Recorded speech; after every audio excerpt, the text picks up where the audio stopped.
Hello friends, इस video में हम लोग ये बोर्ड रिपेयर करने वाले हैं CV53A-A32। इस तरह का बोर्ड देखेंगे तो लोकल ब्रांड का जो 32 इंच का टीवी होता है उसमें आपको अक्सर देखने को मिलेगा। और अभी जो इसमें दिक्कत आ रहा है वो दिखाते हैं। इसमें कस्टमर का कहना है कि ये बस इंडिकेटर जलता है रेड लाइट, लेकिन ऑन ऑफ स्विच दबाने पे टीवी ऑन नहीं होता है। तो चले एक बार पावर दे के देखते हैं हम लोग कि वाकई हो क्या रहा है। तो देखिए वहाँ से पावर दीजिए, इंडिकेटर को सामने ले लेते हैं।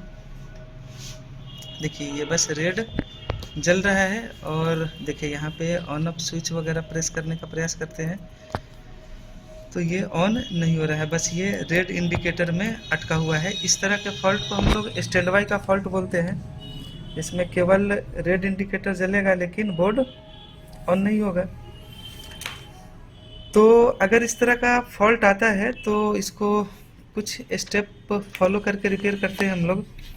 अब उसमें स्टेप कौन सा लेना है हमको, तो देखें सबसे पहले तो यहाँ से पावर कट करेंगे और पावर कट कर और अभी सबसे पहले शॉर्टिंग चेक करना है हर एक सप्लाई के पॉइंट पे। जैसा कि मीटर पे आप देख रहे हैं, मल्टीमीटर को वीक के रेंज में लगा लिया हमने और हर एक वोल्टेज के पॉइंट पे शॉर्टिंग चेक करेंगे। तो 12 वोल्ट तो सही ही होगा, लेकिन फिर भी देख लेते हैं। ये चार्ज है इसीलिए यहाँ पे बीप दे रहा है। तो अगर ऐसा हो तो आप एक बार इसको डिस्चार्ज करके फिर वापस ग्राउंड से रख के चेक करें। देखिए यहाँ पे किसी तरह का कोई शॉर्टिंग नहीं है। ये रेगुलेटर आईसी से यहाँ 5 वोल्ट बनता है, देखिए यहाँ पर भी कोई शॉर्टिंग नहीं है। ये 1.2 वोल्ट पे भी शॉर्टिंग नहीं है। और देखिए यहाँ पे 1.2 वोल्ट पे कोई शॉर्टिंग नहीं है। ये 3.3 वोल्ट पे भी शॉर्टिंग नहीं है। और ये 3.3 वोल्ट इसीलिए है क्योंकि ये रेगुलेटर बायोस आईसी के पिन नंबर 8 से बीप दे रहा है, तो इसलिए ये 3.3 वोल्ट का रेगुलेटर है। और देखिए यहाँ पे 1.8 वोल्ट का रेगुलेटर यहाँ पे छिपा के बनाया है, तो यहाँ भी शॉर्टिंग नहीं है। मतलब इसमें शॉर्टिंग का कोई इशू नहीं है। अब क्या करना है फ्रेंड्स, अब चेक करना है हम लोगों को वोल्टेज। तो इसके लिए हम लोग मल्टीमीटर को वोल्टेज के रेंज में रखेंगे और फिर बोर्ड में सप्लाई देंगे और सप्लाई देने के बाद चेक करेंगे कि सभी वोल्टेज सही बन रहा है या नहीं, या कोई वोल्टेज बनना बंद तो नहीं हो गया, या कोई कम या ज़्यादा तो नहीं बन रहा है। तो इसे देखना है आपको। तो चले, बोर्ड में हमने सप्लाई दे दिया है, वापस से ये रेड इंडिकेटर में है, मल्टीमीटर वोल्टेज के रेंज में है। अब चेक करें हम लोग तो देखिए यहाँ पे कितना है, 12 वोल्ट। एक मिनट, 12 वोल्ट बिल्कुल सही आ रहा है। ये देखिए 5 वोल्ट भी सही आ रहा है। 1.2 वोल्ट का जो रेंज होता है वो याद रखें, एग्जैक्ट ज़रूरी नहीं है कि 1.2 वोल्ट मिलेगा। 1.15 से 1.35 तक हो सकता है। ये 3.3 वोल्ट भी सही है। और यहाँ 1.8 वोल्ट को अगर देखें तो ये भी परफेक्ट बन रहा है इस रेगुलेटर पर। ठीक है, यहाँ पर देख सकते हैं आप। तो इस हिसाब से देखें तो वोल्टेज तो सब कुछ सही है। अब बारी आता है कि इसको प्रोग्रामर से भी चेक करते हैं हम लोग, क्योंकि शॉर्टिंग तो नहीं है, शॉर्टिंग नहीं है, सप्लाई भी सारा ओके है, इसके बावजूद भी बोर्ड ऑन नहीं हो रहा है। तो हो सकता है मेन आईसी खराब हो सकता है सॉफ्टवेयर खराब हो। तो एग्जैक्ट खराब क्या है ये जानने के लिए हम लोग पहले VGA पोर्ट के द्वारा प्रोग्रामर से कनेक्ट करते थे।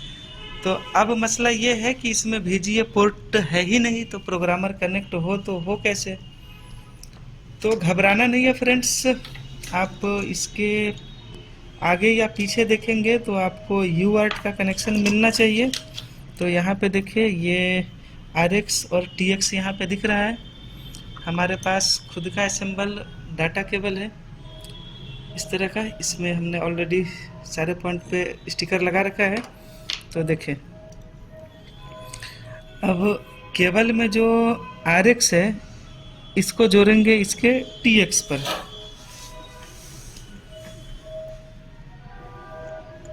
ऐसा इसीलिए क्योंकि ये जो आर एक्स है ये प्रोग्रामर के लिए आर एक्स है, प्रोग्रामर रिसीव करेगा, तो बोर्ड जो ट्रांसमिट करेगा उसी को तो प्रोग्रामर रिसीव करेगा, तो इस हिसाब से आपको उल्टा जोड़ना है।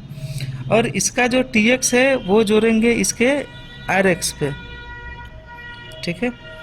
और फिर ग्राउंड वाले वायर को जोड़ देंगे ग्राउंड से।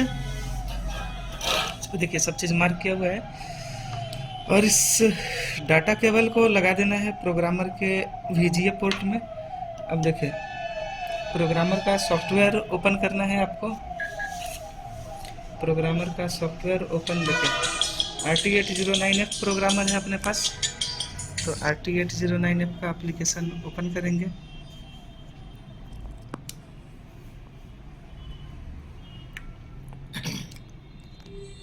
देखिए ओपन हो गया।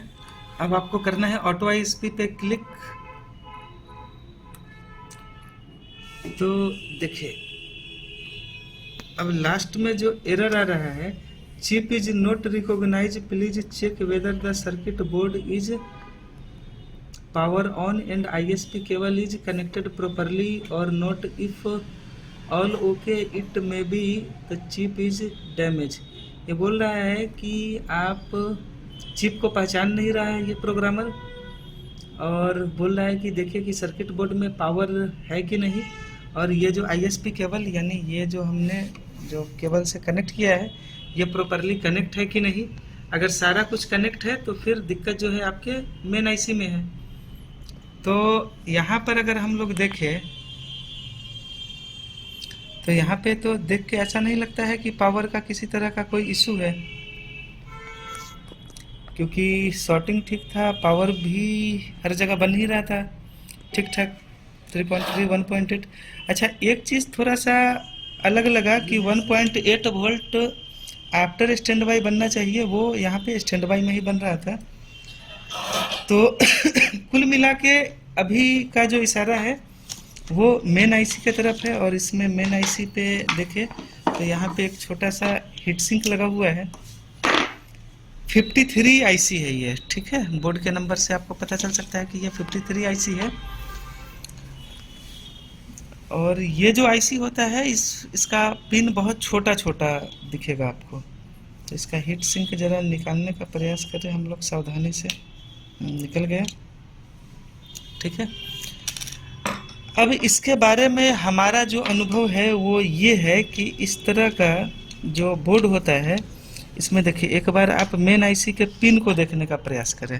देखिए तो ये जो बारीक छोटा छोटा जो पिन दिख रहा है यहाँ पे ड्राई सोल्ड होने का संभावना बहुत ज़्यादा होता है। तो क्या करें कि इस पे पेस्ट देके और आपको अच्छे से रिसोल्ड कर देना है, पेस्ट देना है। ज़्यादा पेस्ट भी देना ज़रूरी नहीं है, थोड़ा थोड़ा पेस्ट दे देंगे, अच्छा क्वालिटी का पेस्ट।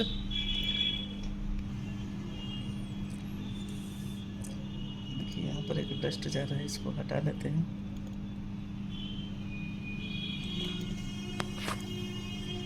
और आपको अच्छे से इसको करना है रिसोल्ड।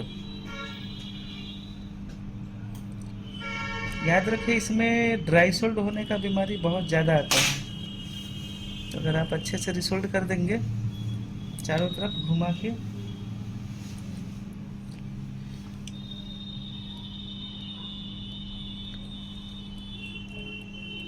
तो चांस है कि आपका फॉल्ट सही हो जाएगा।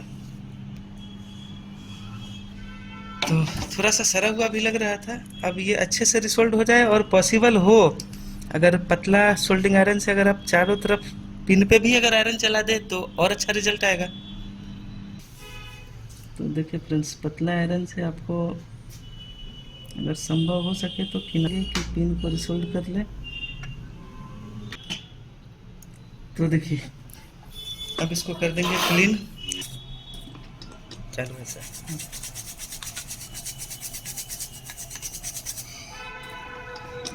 देखिए, PCB को गंदा नहीं छोड़ना है, अच्छे से आपको क्लीन करना है। जो भी पेस्ट का गंदगी वगैरह है या जो पहले से कार्बन वगैरह लग रहा था वो सब आपका क्लीन हो जाना चाहिए अच्छे से। देखिए ये सारा कचरा निकल रहा है।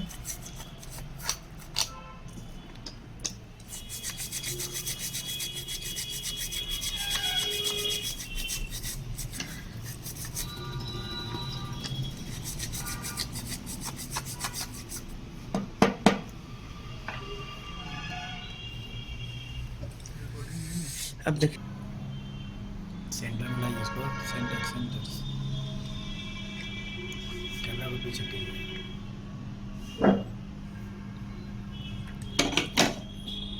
अब देखिए इसका पिन सब दिख रहा है साफ साफ। अगर आपको लगे कि अभी भी रिसोल्ड करने की ज़रूरत है तो आप देखिए कोई पिन आपस में एक दूसरे से टच नहीं होना चाहिए। दिख रहा है, चारों साइड से आपको इसी तरह देख लेना है। बेल्ट है इसमें, ये रहा इंडिकेटर। और चलिए इसमें हम लोग अब पावर दे दें। ये यही पहले रेड इंडिकेटर जलता था, अब देखिए क्या होता है।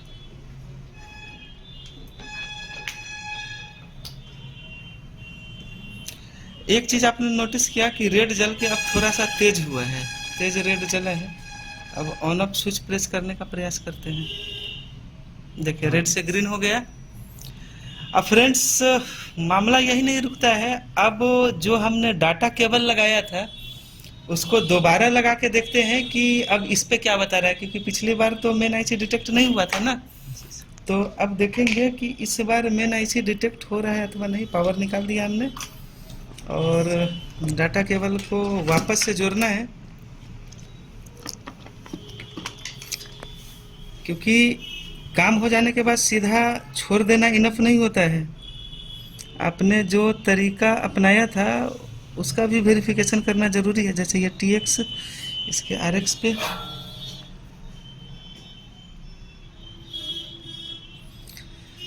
और इसका RX इसके TX पे, और ये ग्राउंड